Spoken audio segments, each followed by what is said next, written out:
أعوذ بالله السميع العليم من الشيطان الرجيم. بسم الله الرحمن الرحيم. السلام عليكم ورحمة الله تعالى وبركاته. Tuan-tuan, puan-puan, sahabat-sahabat hadirin sekalian, insyaAllah marilah sama-sama kita mulakan pertemuan kita pada malam ini dengan sama-sama baca Ummul Kitab Al-Fatihah. A'udzu billahi minasyaitonir rajim. Bismillahirrahmanirrahim. Alhamdulillahirabbil alamin arrahmanir rahim maliki yaumiddin. إياك نعبد وإياك نستعين اهدنا الصراط المستقيم صراط الذين أنعمت عليهم غير المغضوب عليهم ولا الضالين. إن الحمد لله نحمده ونستعينه ونستهديه ونستغفره ونعوذ بالله من شرور أنفسنا ومن سيئات أعمالنا من يهد الله فهو المهتد ومن يضلل فلن تجد له وليا مرشدا ونشهد أن لا إله إلا الله وحده لا شريك له ونشهد أن سيدنا ونبينا وحبيبنا محمدا عبده ورسوله. قال الله تعالى: أعوذ بالله من الشيطان الرجيم. بسم الله الرحمن الرحيم. قال رب اشرح لي صدري ويسر لي أمري واحلل عقدة من لساني يفقهوا قولي. وقال أيضا: سبحانك لا علم لنا إلا ما علمتنا إنك أنت العليم الحكيم. رب يسر ولا تعسر وتمم بالخير وبك نستعين يا فتح. اللهم لا سهل إلا ما جعلته سهلا وأنت تجعل الصبر والحزن إذا شئت سهلا. اللهم إنك عفو كريم طيب العفو فاعف عنا ولوالدينا ومشايخنا وجميع المسلمين والمسلمات والمؤمنين والمؤمنات الأحياء منهم والأموات برحمتك يا أرحم الراحمين. وصلى الله وسلم على سيدنا محمد النبي الأمي وعلى آله وصحبه أجمعين والحمد لله رب العالمين. Yang saya hormati lagi saya kasihi Al-Fadhil Ustaz Imam, yang saya hormati saudara Tuan Bilal serta barisan ahli jawatankuasa masjid, yang saya hormati juga barisan pimpinan masyarakat, tuan-tuan, puan-puan, sahabat-sahabat yang saya hormati lagi saya kasihi sekalian. Alhamdulillah, syukur kita kepada Allah Jalla wa'ala kerana dengan limpah kurnianya dapat sama-sama kita bertemu kembali pada malam ini untuk sama-sama kita meneruskan sikap usaha kita untuk kita mentaati perintah Allah Subhanahu Wa Taala. Kemudian Allah SWT memerintahkan kita untuk kita sama-sama melaksanakan solat khususnya dengan berjemaah. Kemudian Allah Ta'ala juga memerintahkan kita untuk kita terus berusaha untuk kita meningkatkan ilmu kita, khususnya ilmu yang berkaitan dengan Al-Quran, yang mana pastinya kebaikan yang telah disediakan oleh Allah Subhanahu Wa Taala di dalamnya begitu banyak bagi orang yang mengambil kebaikan daripadanya. Dapat juga Al-Quran itu membantu kita dalam usaha kita untuk kita meningkatkan iman kita dan juga takwa kita kepada Allah Subhanahu Wa Taala. Jadi insya-Allah kita mohon Allah Subhanahu Wa Taala moga-moga sedikit berusaha kita pada malam ini akan memberikan manfaat kepada kita semua, khususnya pada diri saya, dan bersama-sama kita ambil iktibar dan dapat kita kongsikan juga insya-Allah kepada sahabat-sahabat kita yang lain juga nanti insya-Allah. Jadi tuan-tuan, puan-puan yang saya kasihi, insya-Allah pada malam ini saya mengajak kita semua kembali ke surah Muhammad. Kalau Quran biasa di muka surat 508 bermula dari ayat yang ke-15, dan dalam Quran terjemahan di muka surat 519. Dalam Quran terjemahan muka surat 519. Dalam Quran biasa muka surat 508 bermula dari ayat yang ke-15 hinggalah ke ayat yang ke-19 insya-Allah taala. Apa yang akan sama-sama kita kongsi sebentar nanti tuan-tuan dan puan sekalian ialah Allah SWT menceritakan kepada kita sedikit tentang bayangan apa yang akan ada dalam syurga Allah SWT di ayat yang ke-15, dan juga dalam ayat yang lain juga Allah Ta'ala menyatakan kepada kita tentang ada perangai orang-orang munafik yang mana hadir dalam majlis ilmu bagi Nabi SAW, dan apakah tindakan mereka itu yang dikecam oleh Allah. Juga Allah Ta'ala nyatakan kepada kita pada ayat ke-16, dan kemudian pada ayat ke-19 Allah Ta'ala nyatakan kepada kita tentang iman dan juga amal. Dan insyaAllah kita akan lihat sedikit huraian daripada catatan mufassir yang kita tadabbur daripada ini insyaAllah. Jadi dari ayat 15 hingga ayat ke-19 surah Muhammad. A'udzu billahi minasy syaithanir rajim.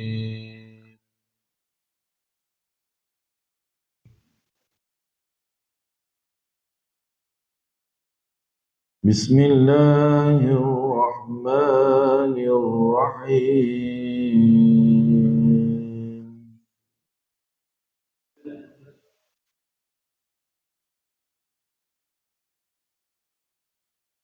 مثل الجنة التي وعد المتقون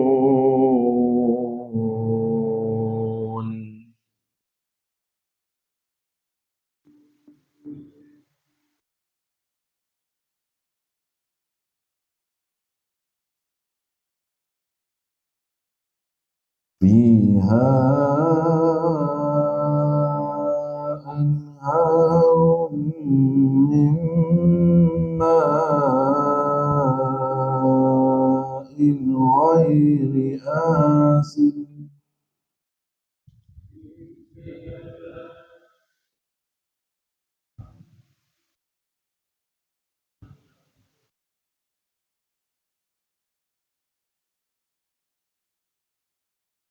وأنهار من لبن لم يتغير طعمه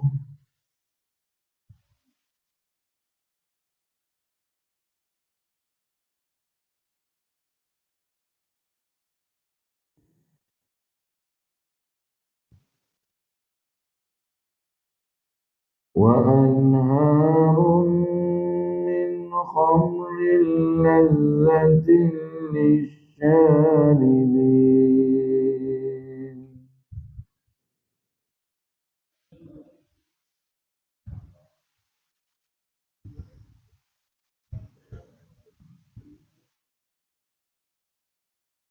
وأنهار من عسل مصفى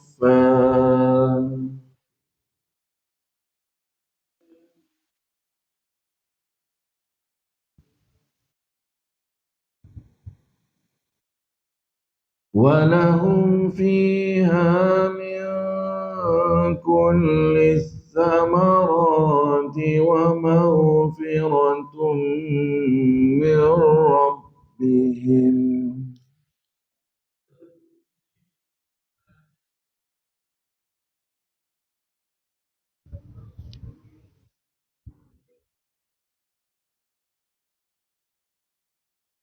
كمن هو خالد في النار وسقوا ماء حميما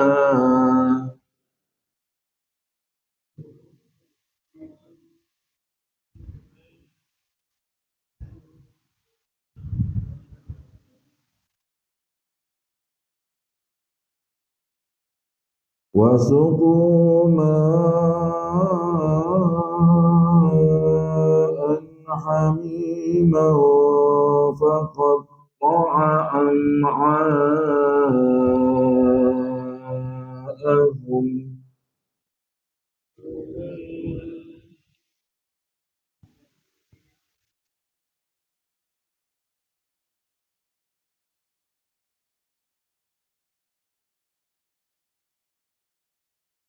ومنهم من يستمع إليك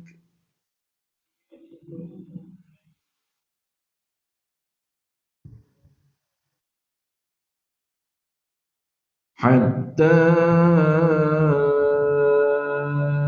إذا خرجوا من عندك قالوا للذين أوتوا العلم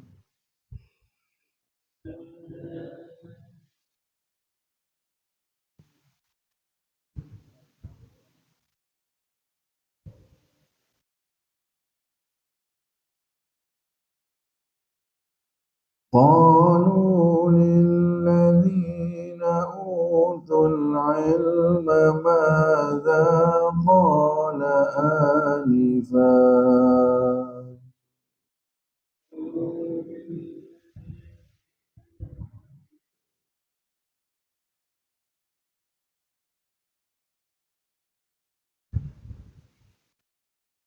أولئك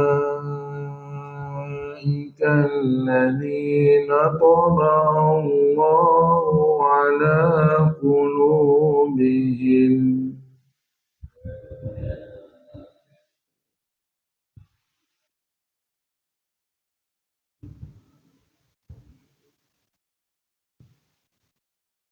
واتبعوا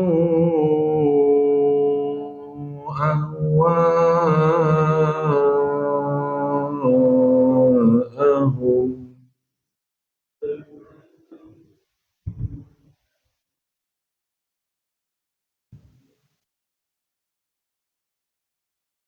والذين اهتدوا زادهم هدى وآتاهم تقواهم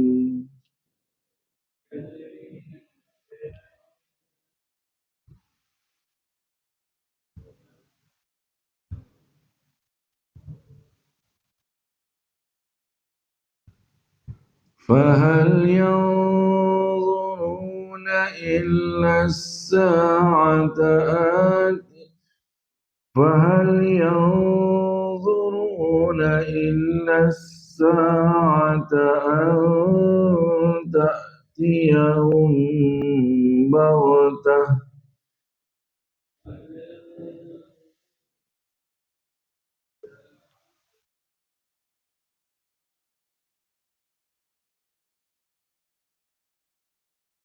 فقد جاء أشراطها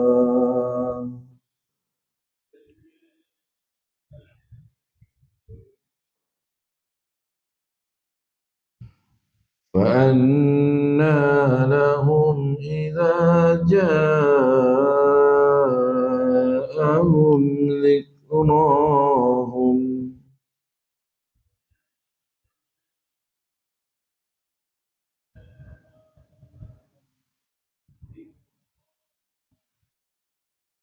فاعلم أنه لا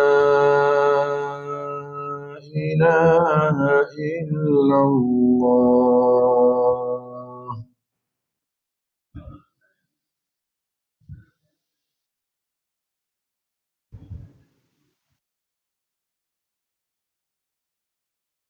واستغفر لذنبك وللمؤمنين والمؤمنات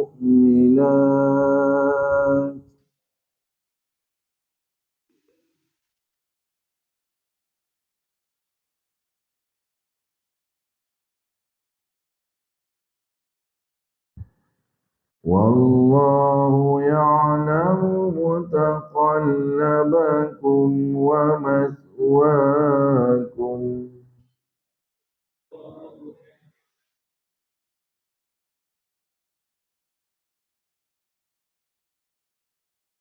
صدق الله العظيم.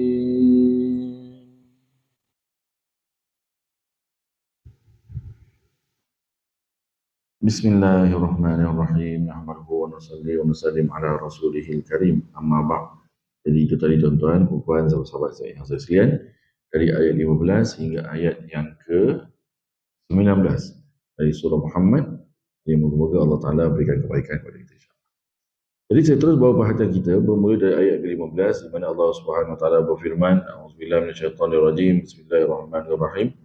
Allahumma salli ala sayyidina wa habibina wa syafi'ina wa dhurina maulana Muhammad wa barik wa sallim. Qala Allah Ta'ala, mathalul jannati allati wa'idal muttaqun. Perumpamaan syurga yang telah dijanjikan kepada orang-orang yang bertakwa ialah seperti berikut. Fiha anharum min ma'in ghairi asin. Di dalamnya terdapat beberapa sungai daripada air yang tidak pernah berubah rasa dan baunya. Wa anharum min labanin lam yataghayyar ta'muh. Dan beberapa sungai daripada susu yang tidak pernah berubah rasanya. Wa anharum min khamrin ladzatin lisyaribin. dan atau serta beberapa sungai daripada arak yang lazat bagi orang yang meminumnya. Wa anharum min asali musaffa, dan juga beberapa sungai yang daripada madu yang suci lagi bersih. Walahum fiha min kulli thamarati wa maghfiratun min rabbihim. Mereka di sana akan memperoleh segala jenis buah-buahan dan keampunan daripada Tuhan mereka. Kaman huwa khalidun finnar, yakni adakah orang yang tinggal kekal dalam syurga yang demikian itu keadaannya sama seperti orang yang tinggal dalam neraka? Allah tanya, wasuqu ma'an hamiman faqatta'a am'a'ahum, yang mana mereka diberi minum dengan air yang mendidih sehingga memotong usus perut mereka, yakni sudah tentulah tidak sama. Tuan-tuan dan puan yang saya kasihan, dalam ayat yang pertama yang kita baca pada malam ini, Allah SWT menyatakan kepada kita beberapa bayangan nikmat yang akan ada dalam syurga Allah SWT, yang Allah Ta'ala telah khususkan kepada siapa? Mathalul jannatil lati u'idal muttaqun, kepada orang yang bertakwa. Orang yang bertakwa, siapakah orang yang bertakwa? Orang yang melaksanakan ketaatan kepada Allah. Dan seperti mana yang selalu kita dengar dalam khutbah kita, itu apakah takwa? Itu melaksanakan segala perintah Allah dan meninggalkan segala perkara yang dilarangnya. Jadi Allah Ta'ala janji, orang yang bertakwa kepada Allah, aku sediakan syurga, kata Allah. Dan Allah Ta'ala berikan sedikit bayangan, tuan-tuan, yang pastinya tidak akan sama sekali dengan apa yang boleh dibayangkan oleh manusia. Seperti mana yang Nabi SAW sebut bahawa apa yang ada di dalam syurga Allah Subhanahu Wa Taala ini ialah ma la ainun ra'at, mata yang tidak pernah melihat benda itu. Sehebat macam mana pun kita, tuan-tuan, kita pergi ke seluruh dunia melancong melihat tempat-tempat yang cantik, tempat yang paling cantik yang kita pernah lihat pun ianya langsung tidak sama dengan apa yang ada dalam syurga Allah SWT. Wala udhunun sami'at, dan tidak ada telinga yang pernah mendengarnya. Iaitu, kalaulah ada orang yang boleh menceritakan tentang hebatnya alam ini, dia boleh cerita pada kita sampai kita dengar pun seronok kita, menari kepala kita sebab dia cerita tu hebat sangat. Tapi apa yang dia cerita tu sebenarnya langsung tidak sama dengan apa yang ada dalam syurga Allah. Itu juga wala khatara ala qalbi bashar, dan tidak langsung pernah terlintas dalam hati manusia. Itu buatlah mari kita bayangkan macam mana pun kita punya hebat, kita punya imajinasi kita, tapi apa yang kita bayangkan tu langsung tidak sama dengan apa yang telah pun disediakan oleh Allah Subhanahu Wa Taala kepada orang yang bertakwa dalam syurga Allah SWT. Jadi, so sekarang ni manusia memang hebat dari sudut imajinasi dia. Kalau kita tengok filem, kita tengok movie, tuan-tuan, kita kalau tak terfikir macam mana dia boleh terfikir sampai jauh macam tu. Ceritalah apa-apa pun. Kalau cerita apa dia cerita, contohnya bencana alam sekalipun, dia punya bencana alam tu teruk, kita tengok dahsyatnya, tak boleh fikir sama macam dia boleh fikir macam tu. Tapi kedahsyatan yang dibayangkan itu langsung tidak sama dengan apa yang ada di sisi Allah. Itu juga dengan hebatnya benda yang dicerita tu, kalau describe benda tu, kita dengar macam mana dia boleh buat movie sampai cerita pergi masuk dalam kawasan ni, tempat yang cantik, tempat yang indah, macam-macam benda yang zaman kita memang tak ada lagi. Tapi apa yang ada, yang terlintas dalam hati manusia, yang diceritakan ataupun yang dipendamkan dalam dirinya, sebenarnya langsung tidak akan sama dengan apa yang telah pun disediakan oleh Allah Jalla wa'ala kepada manusia. Dan kalau kita lihat, tuan-tuan, pada ayat yang ke-17 surah As-Sajdah, Allah telah bagi bayang pada kita tentang syurga senangnya. Walaupun Allah telah ceritalah sikit dalam surahnya, Allah cerita sikit, surah Waqiah Allah telah cerita, surah Ar-Rahman Allah telah cerita tentang sedikit bayangan apa yang ada dalam syurga Allah. Tapi kesimpulannya apa yang Allah telah cerita ni, Allah telah sebut pada ayat yang ke-17 surah As-Sajdah, di mana Allah telah sebut, fala ta'lamu nafsum ma ukhfiya lahum min qurrati a'yun jazaa'an bima kanu ya'malun. Maka tidak ada seorang pun yang mengetahui satu persatu persediaan yang telah dirahsiakan oleh Allah untuk mereka daripada segala nikmat yang ada dalam syurga Allah yang amat indah dipandang lagi menggembirakan. Ianya sebagai balasan bagi amalan salih yang telah mereka kerjakan. Jadi Allah Ta'ala sebut dalam ayat ke-17 surah Sajdah, Allah Ta'ala kata bahawa tak ada seorang pun yang tahu. Tak ada seorang pun yang tahu. Apa yang Nabi SAW lihat dalam peristiwa Isra Mi'raj, Nabi tidak melihat keseluruhan syurga. Tapi Nabi hanya melihat sebahagian saja daripada apa yang disediakan oleh Allah. Itu pun tuan-tuan, kalaulah kita berkesempatan tuan-tuan, kita buka dalam kitab-kitab hadis yang sahih. Dalam Bukhari pun ada, dalam Abu Daud pun ada, Muslim pun ada, tentang bayangan syurga yang disediakan oleh Allah SWT. Bagaimana Nabi menceritakan tentang apa yang ada dalam syurga, apa yang ada dalam nikmat-nikmat yang ada, sebab Nabi pernah lihat benda tu. Jadi namun apa yang Nabi lihat itu hanyalah sebahagian kecil saja daripada apa yang telah disediakan oleh Allah kepada orang-orang yang beriman, orang-orang yang bertakwa kepada Allah. Jadi dalam ayat 15 surah Muhammad ini, Allah Ta'ala bayangkanlah sikit, kan, nak menggembirakan kita tuan-tuan, nak bagi rasa kita seronok, nak memberikan dorongan kepada kita untuk kita terus meningkatkan iman dan takwa kita kepada Allah. Maka Allah Ta'ala kata, tak apa, aku cerita sikit. Apa yang Allah Ta'ala nak cerita? Fiha anharum min ma'in ghairi asin.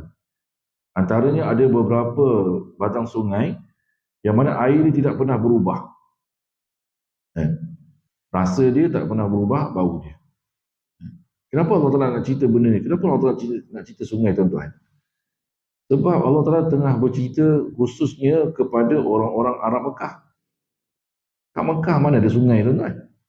Dia nak pergi sungai, agaknya tak tahulah kat mana dia nak cari sungai tu. Dia adalah telaga, kan? Beberapa buah telaga yang ada kat Mekah tu, share ramai-ramai. Jadi kehidupan mereka nak cerita tentang sungai ni jauh sangat.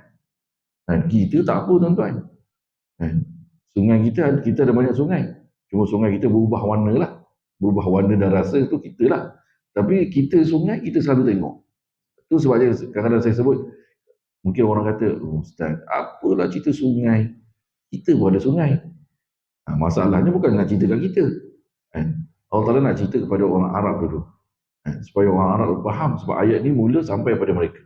Kita ni, yang kita dengar, apa yang kita faham, bahawa apa yang Allah Ta'ala cerita, dia tidak sama langsung dengan apa yang ada di sisi Allah Jalla wa'ala.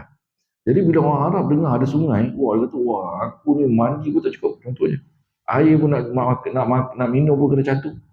Jadi bila Tuhan kata ada sungai, oh seronoknya lah. Bukan satu, beberapa pula tu. Kemudian bila Allah Ta'ala sebut pula, air itu pula tak berubah. Bayangkan tuan-tuan, kalau kita pun tak tahulah zaman tu, tapi kalau kita pergi logik tuan-tuan, telaga dah tak banyak. Tiba-tiba katalah satu hari, ribut pasir tu masuk dalam telaga tu. Jadi tertarik telaga tu. Tapi itulah yang ada, terpaksalah dia orang juga menggunakan apa yang ada. Jadi mereka akan menghargai bila Allah Ta'ala ceritakan benda ni kepada mereka. Air yang tak pernah berubah rasa, bau dia tak pernah. Bayangkan telaga zaman sekarang adalah mungkinlah telaga yang ada zaman sekarang ni lebih advance.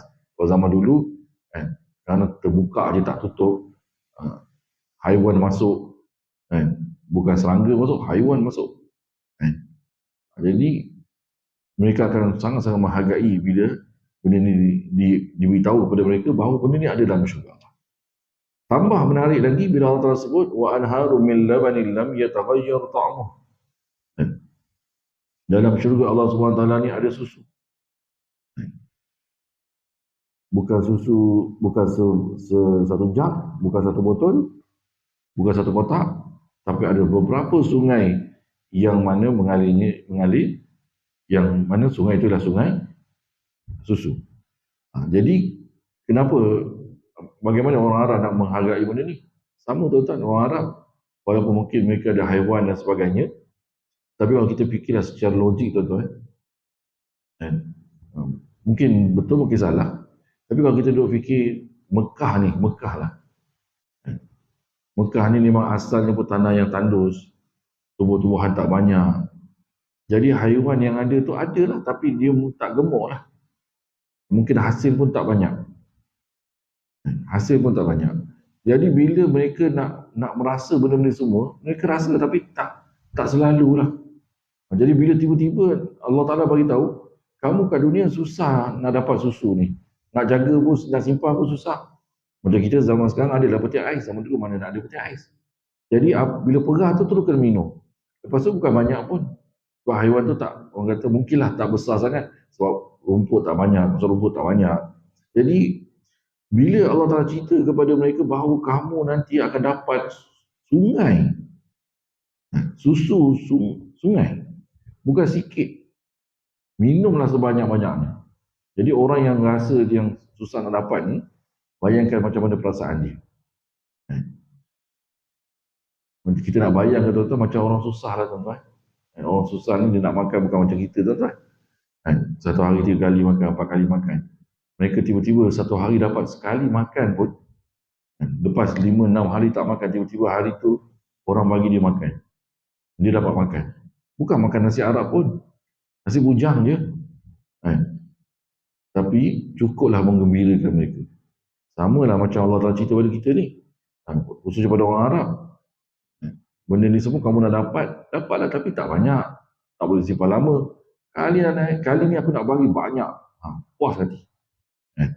Sama juga dengan wa naharum min qabli ladzatil lisyaribin, dan ada beberapa sungai daripada arak. Satu ketika saya cerita ni tuan-tuan, saya saja dah berseluruh je tuan-tuan. Dia kata kat Banting pun ada sungai arak. Kat Jugra tu ada satu jalan dekat dengan Masjid Jugra tu, nama dia Jalan Sungai Arak. Saya kata hebat, dah ada dah syurga kat sini dah. Jadi kenapa Arab? Sama, orang Arab ni mereka terkenal pada zaman mereka ini dengan minum arak. Itu kekurangan yang berlaku pada mereka. Tetapi bila kalau kita imbas balik bagaimana bila Allah Ta'ala telah mengeluarkan hukum untuk mengharamkan arak tu pun, sebab orang Arab ni memang suka pada arak. Bila Allah Ta'ala nak keluarkan perintah tu, dia tidak keluar perintah terus secara orang kata secara sekali arah je terus jangan buat, tak ada. Allah Ta'ala buat pengharaman tu secara berperingkat. Dia tak one shot. Dia tak kata okey mulai esok tak boleh minum arak, tak ada. Sebab Allah Ta'ala tahu pada waktu itu orang Arab memang ada kecenderungan kepada arak. Dia buat daripada kurma, kan? Kalau di Mekah dia buat daripada kurma dan sebagainya. Jadi proses tu kalau kita baca Quran sebenarnya benda tu kita boleh bincang di waktu yang lain tuan-tuan. Tapi dalam Al-Quran Allah Ta'ala buat haramkan arak ni dalam 3 fasa. Allah Ta'ala mulakan, Allah Ta'ala kata ya ayyuhalladzina amanu innamal khamru wal maisir wal ansab wal azlam. Mula dengan Allah Ta'ala sebut pada satu ayat lagi, lupa lah. Kemudian Allah Ta'ala beritahu arak dan juga arak ni tak bagus. Walaupun dia ada manfaat tapi banyak keburukan. Ada satu ayat saya lupa maksud ni. Jadi Allah Ta'ala beritahu kalau boleh, walaupun arak ni ada baik dia, minum hilang dahaga, tapi banyak yang tak baik. Jadi bila orang dah dengar tu, dia kata, ada tak baik punya, orang beriman ni. Kemudian bila Allah Ta'ala kata pula, sampai satu fasa pula, Allah Ta'ala kata, ya ayyuhalladzina amanu, la taqrabus salah wa antum sukara, hatta ta'lamu ma taqul. Allah Ta'ala kata, wahai orang yang beriman, sekarang datang satu perintah yang baru pula berkaitan dengan arak ni, jangan kamu minum arak ketika kamu nak melaksanakan solat. Sebab apa, nanti kamu tak tahu apa yang kamu baca. Itu yang ada riwayat menceritakan tentang adalah riwayat tapi tidaklah dikatakan sahih riwayat tersebut. Dikatakan ada sebahagian, ada sahabat Nabi yang mana dia, sebab sebelum tu ada juga beberapa orang sahabat Nabi yang mana mereka minum arak kemudian pergi sembahyang. Jadi pula imam. Tadi kan masa tu dia baca Qul ya ayyuhal kafirun, surah Al-Kafirun. Jadi tak habis-habis. Ayatnya 6 je. Tapi 12 ayat dah. Pusing. Kenapa tak habis-habis? Apa kepala dia pening? Itu yang Allah Ta'ala turunkan ayat tu. Janganlah sembahyang dalam keadaan kamu pening. Jadi bila macam tu dah makin kurang lah masa mereka untuk minum arak. Sebab apa? Yalah, kalau kita bayang-bayang lah tuan, kita tak ada pengalaman. Tapi kalau kita duduk fikir, mungkin setengah jam sebelum semayang tu dah kena berhenti dah. Sebab nanti kepala pening. Jadi dengan 5 kali semayang, maknanya mereka akan banyaklah masa yang mereka akan kurangkan masa mereka untuk minum arak. Jadi akhirnya sehingga sampai kepada kemuncaknya bila Allah telah haramkan pada fasa yang ketiga, ya ayyuhalladzina amanu innamal khamru wal maisir wal ansab wal azlam rijsun min amali syaitan. Bila Allah telah datangkan ayat beritahu bahawa arak ni, judi ni ialah benda-benda daripada yang datang daripada syaitan. Maka dari situlah baru datangnya pengharaman arak yang diceritakan dalam satu riwayat. Ketika datang saja arahan ataupun ayat yang ketiga ini tentang pengharaman arak, maka orang Mekah semua buang. Ada yang kata di Madinah buang arak tu semua. Sehingga banyak kawasan-kawasan yang basah di tanah Arab tu disebabkan oleh mereka telah pun buang arak masing-masing.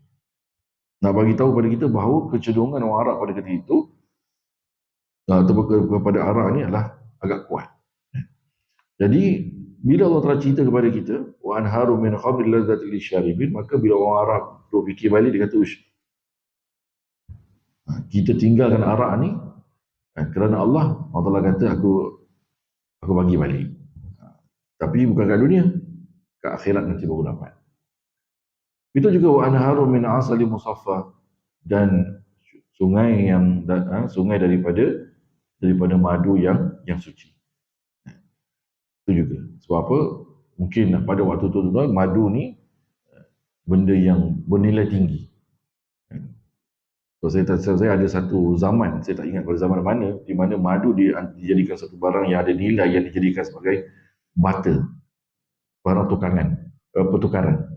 Nak beli barang, bayar dengan, antaranya kalau ada satu zaman dengan Rp400, ada zaman ada setengah empire dibayar dengan pertukaran barang ni dengan menggunakan madu, sebab dia ada nilai yang tinggi. Jadi Allah telah sebut benda ni semua sebab apa? Nak bagi tahu, nak bayangkan kepada orang Quraisy pada waktu tu bahawa kamu jaga iman, jaga takwa, aku bagi kepada kamu apa yang kat dunia ni kamu tak dapat. Ataupun kau dapat pun tapi tak banyak, tak selalu.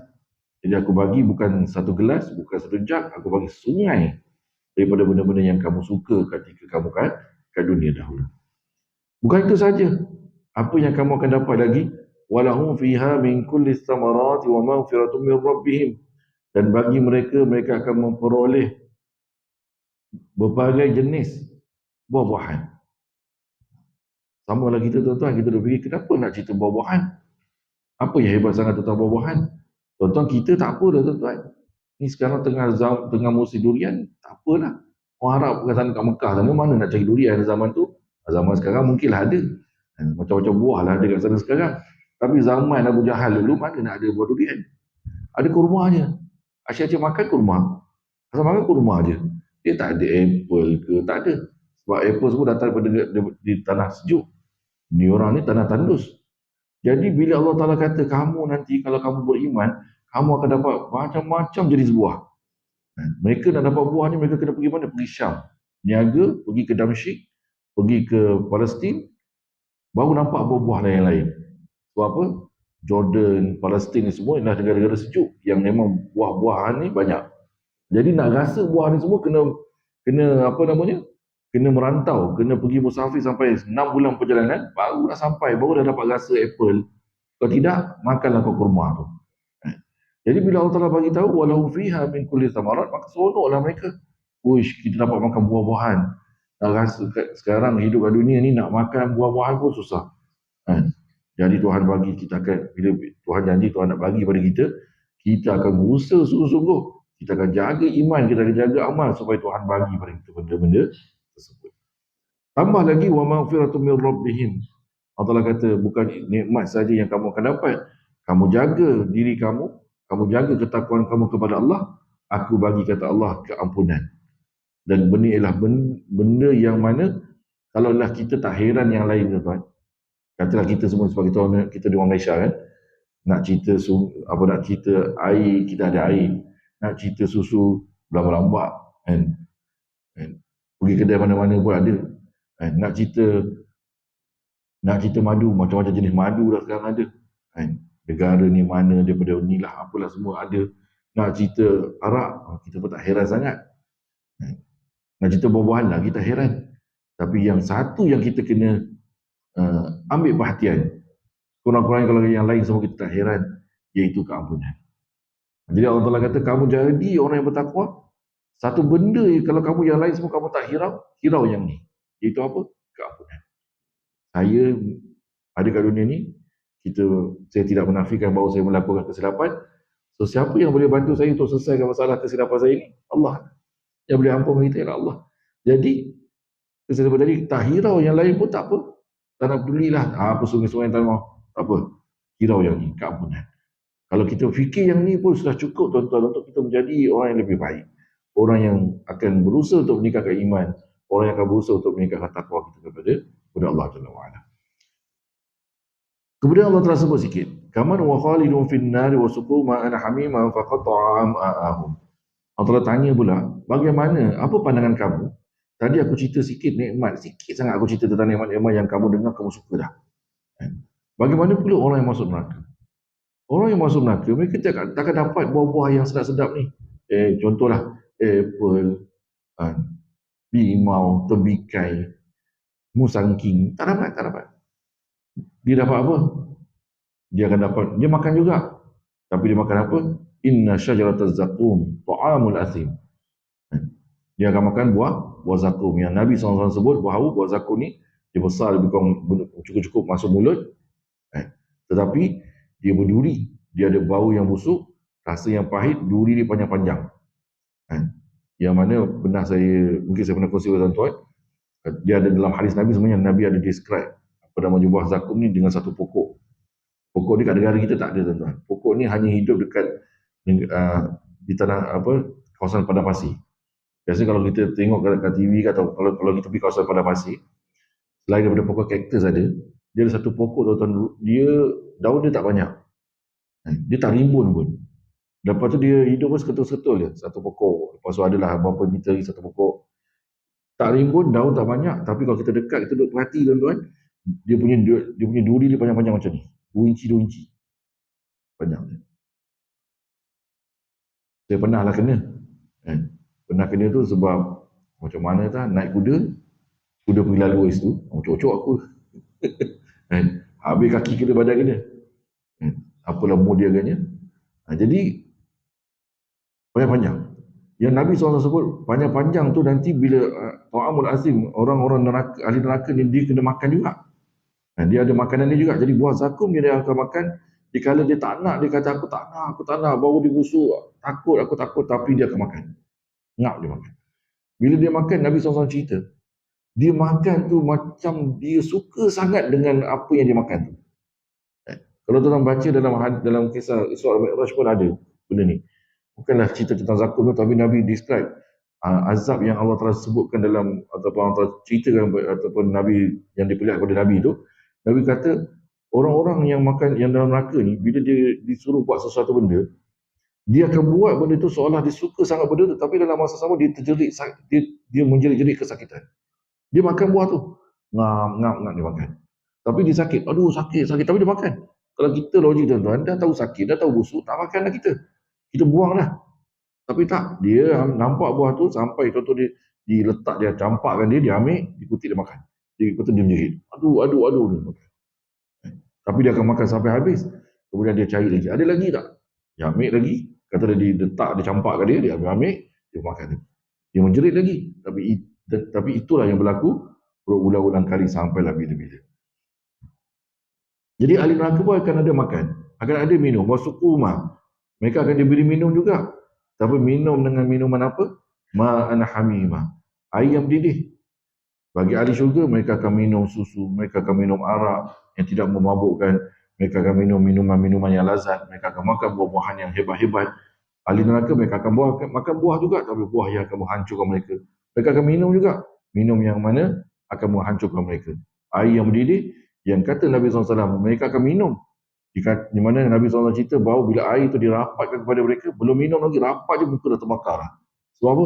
Panasnya, bahangnya air tersebut, menggelegaknya air itu, belum minum lagi, baru dah dekat je muka dah terbakar, tapi dia akan ambil air itu, katalah dalam gelas, dia akan ambil, dia akan minum dalam keadaan seolah orang yang dahaga sangat, tapi dalam masa lama dia terjerit-jerit sakit. Dia kata, aduh sakit, tapi dia minum sampai habis. Dan Allah Ta'ala sebut, faqad ta'amahum. Dahsyatnya air yang dia akan minum nanti, bila dia minum saja, sebabkan panas benda tu, busuk baunya, maka dia punya kerongkong dia akan terbakar, sampai air itu turun sampai ke usus dia, dalam perut dia. Semua Allah Ta'ala sebut, faqad ta'amahum. Semua benda tu tadi akan memotong usus dia, jadi memotong bukan maksud potong kecil-kecil, dia akan menghancurkan usus dia. Kemudian dah hancur usus dia, dah hancur mulut dia, terbakar mulut dia, terbakar kerongkong dia, terbakar saluran udara, saluran makan dia semua. Elok balik, dicari oleh air. Minum lagi. Sampailah bila-bila. Jadi Allah Ta'ala tanya, adakah sama? Aku dah cerita dalam banyak tempat kata Allah tentang perbandingan orang yang dapat nikmat syurga dan juga orang yang dapat orang yang dapat musibah dalam neraka. Yang aku cerita ni sama tak? Adakah orang dalam neraka akan makan buah-buahan yang lazat-lazat? Tak. Adakah orang dalam neraka akan minum minuman yang hebat-hebat? Tak. Adakah mereka akan hidup aman damai ke sana? Tak. Jadi aku telah buat perbandingan. Ni aku cerita syurga macam ni, neraka aku cerita macam ni. Jadi faham ke tidak? Kata Allah. Seorang nak tanya macam tu lah. Faham tidak ni? Perbandingan yang aku buat ni, sekarang faham ke tidak? Jawapannya apa tuan-tuan? Jawapannya senang je, faham. Kita boleh beza pun. Bukan susah sangat nak beza benda yang baik dengan tak baik ni. Jadi dikala kita kata kita faham, kita boleh bezakan. So apa tindakan kita? Apa tindakan kita selepas itu? Bila kita kata kita faham. Tindakan kita ialah apa? Tunjukkanlah kepada diri kita dulu yang kita faham. Iaitu dalam bentuk perbuatan kita. Kalau kita faham, takkanlah orang yang faham tiba-tiba dia nak buat benda-benda yang mana akhirnya menyebabkan dia termasuk dalam neraka. Tak kenalah. Tak mungkinlah dia nak buat macam tu bagi orang yang bijak. Orang yang bijak, bila dia tengok benda tu, apa dia akan buat? Aku akan fikir macam mana aku boleh buat perkara-perkara yang perlu supaya aku dapat nikmat yang telah dijanjikan oleh Tuhan kepada aku. Kita beriman bahawa benda-benda itu semua wujud. Kemudian Allah Ta'ala cerita pada kita, ada golongan yang mana Nabi cerita benda ni pada mereka, tapi apa yang jadi pada mereka? Yang kita boleh sama-sama tadabbur tuan-tuan pada ayat berikutnya. وَمِنْهُمْ مَنْ يَسْتَمِعُ إِلَيْكَ حَتَّى إِذَا خَرَجُوا مِنْ عِنْدِكَ قَالُوا لِلَّذِينَ أُوتُوا الْعِلْمَ مَاذَا قَالَ آنِفًا أُولَٰئِكَ الَّذِينَ طَبَعَ اللَّهُ عَلَى قُلُوبِهِمْ وَاتَّبَعُوا أَهْوَاءَهُمْ. Pada ayat ke-16 kata Allah SWT, antara mereka, yakni yang hadir dalam majlismu wahai Muhammad, ialah orang-orang munafik, yang mana mereka mendengar ajaranmu dengan sambil lewa, sehingga bila mereka keluar dari majlismu, mereka berkata secara mengejek-ngejek kepada orang yang diberi ilmu, iaitu daripada kalangan sahabat Nabi SAW. Apa yang mereka kata? Maza qala anifa. Maza. Muhammad kata apa tadi? Qala anifa. Apa yang Muhammad kata tadi? Ulaika alladzina taba'a Allahu 'ala qulubihim wattaba'u ahwa'ahum. Mereka itulah orang-orang yang dikunci mati hati mereka dan Allah Ta'ala telah oleh Allah, dan orang-orang itu ialah orang-orang yang menurut hawa nafsu. Allah Ta'ala kata pada zaman bagi Nabi SAW ataupun pada zaman bagi Nabi SAW ada golongan yang mana Nabi cerita benda ini semua tuan-tuan. Bahkan Nabi cerita lebih hebat lagi daripada apa yang saya cerita pada tuan-tuan. Ayat-ayat yang macam ni. Sebab Nabi akan kongsikan kepada para sahabat, kongsi kepada orang-orang yang ada di dalam mahalah Nabi, dalam halaqah Nabi itu, Nabi akan cerita semua. Kemudian Allah Ta'ala kata, orang yang mendengar nanti akan terbagi pada dua. Ada yang akan ambil tindakan yang baik, ada yang akan sindir. Dia kata, apalah cerita benda ni semua? Ceritalah benda lain. Ceritalah ekonomi. Ceritalah tentang kapal terbang. Kenapa nak cerita, nak takutkan orang dengan neraka je? Jadi Sama lah. Orang munafik bila dengar saja, dia kata, apa Muhammad cerita benda semua, cerita benda lain lah. Asyik nak cerita neraka. Asyik neraka. Asyik syurga. Asyik suruh beriman. Itulah yang mereka sebut. Mereka tanya kepada sahabat. Contohnya kita telah Abu Bakar. Abu Bakar. Muhammad cerita apa tu? Tak ada benda lain ke? Qalu madza qala anifa. Apa benda tu cerita? Ceritalah benda manfaat sikit.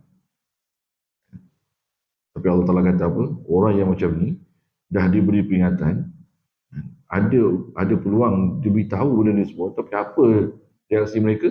Disindir. Sindir, macam saya sebut tadi lah, apalah dalam banyak-banyak benda cerita neraka, cerita syurga, terus jaga amal soleh, jangan buat tu, jangan buat ni, ceritalah benda lain. Ceritalah masa depan negara, ceritalah ekonomi, ceritalah benda-benda yang terbabur sikit. Janganlah cerita benda yang kolot macam ni. Asyik cerita benda yang sama je. Tapi Allah Ta'ala kata, orang yang macam ni, yang mana dengar benda tu, dia tak nak ambil iktibar. Dia tak nak bawa, tak nak fikir benda tu, tak nak rasa takut daripada apa yang disebutkan tadi. Yang sampaikan tu bukan cara orang, yang sampaikan tu ialah Nabi kamu sendiri. Sepatutnya kamu kena risau sebab Nabi kamu sendiri yang sampaikan. Tapi kamu buat tak tahu je. Kamu pelekeh je. Tak apalah, kata Allah, ulaikal ladzina taballahu ala qulubihim wattaba'u ahwahum. Orang ini ialah sebenarnya yang mempelekehkan apa yang disampaikan kepada mereka. Peringatan diberikan kepada mereka, orang ini ialah orang yang Allah telah matikan hati dia, terhalang hatinya daripada mendapat petunjuk, dan mereka ini ialah orang yang suka ikut hawa nafsu dia. Tak nak dengar benda kebenaran, benda yang penting yang telah Allah Ta'ala sampaikan melalui Nabi-Nabi dan juga Rasul dan juga ulama-ulama kiram, ulama-ulama yang mutabak. InsyaAllah kita sambung sikit.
Allahu Akbar. Allah.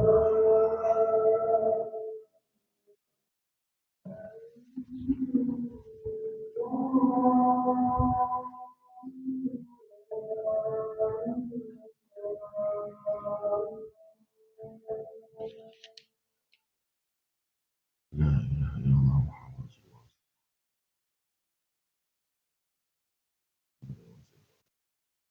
Asyhadu an la ilaha illallah. Ya Arhamar Rahimin, ya Allah. Okay, kita sama sikit tuan-tuan dalam kurang 5 minit. Jadi dalam ayat tadi Allah SWT nyatakan kepada kita, orang-orang yang tidak mahu mengambil manfaat daripada apa yang telah pun disampaikan oleh baginda Nabi SAW, khususnya oleh orang-orang munafik pada zaman baginda Nabi SAW, dan kemudian kita mengambil tadabbur daripada ayat ini pada zaman kita juga, iaitu manusia ataupun siapa-siapa yang tidak mengendahkan ayat-ayat Allah, melihat ayat-ayat Allah ataupun peringatan-peringatan yang disampaikan melalui para ahli ulama kepada mereka ialah benda yang lekeh, benda yang kolot, benda yang ketinggalan zaman. Allah Ta'ala umpamakan mereka ini ialah orang-orang yang mana hati mereka telah tertahan daripada mendapat petunjuk, dan mereka ialah golongan yang mengikut hawa nafsu mereka. Jadi bila hati tertahan daripada mendapat petunjuk, mana mungkin mereka akan mendapat kebaikan dari Allah SWT. Bila mereka mengikut hawa nafsu mereka, mana mungkin mereka akan mendapat kebaikan dari Allah Subhanahu Wa Taala. Pada ayat yang berikutnya, walladzina tadaw zadahum hudaw wa atahum taqwahum. Sebaliknya orang-orang yang mahu menerima petunjuk, yakni ke jalan yang benar, Allah Subhanahu Wa Taala akan menambah hidayah kepada mereka serta memberi dorongan, wa atahum taqwahum, serta memberi dorongan kepada mereka untuk bertakwa.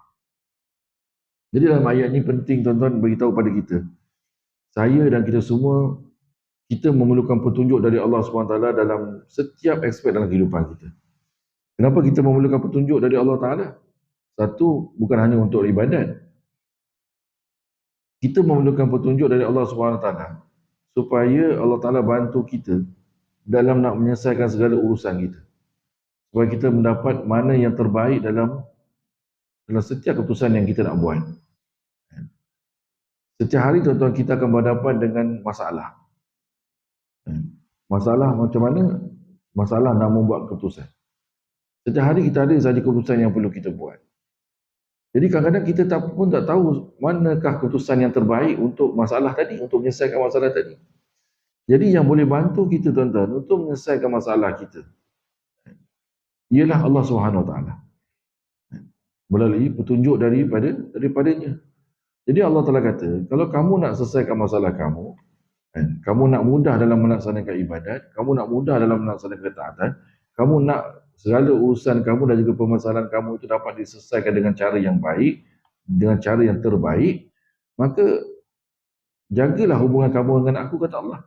Jagalah hubungan dengan Allah. Maka Allah Ta'ala kata, ihtadaw zadaw huda.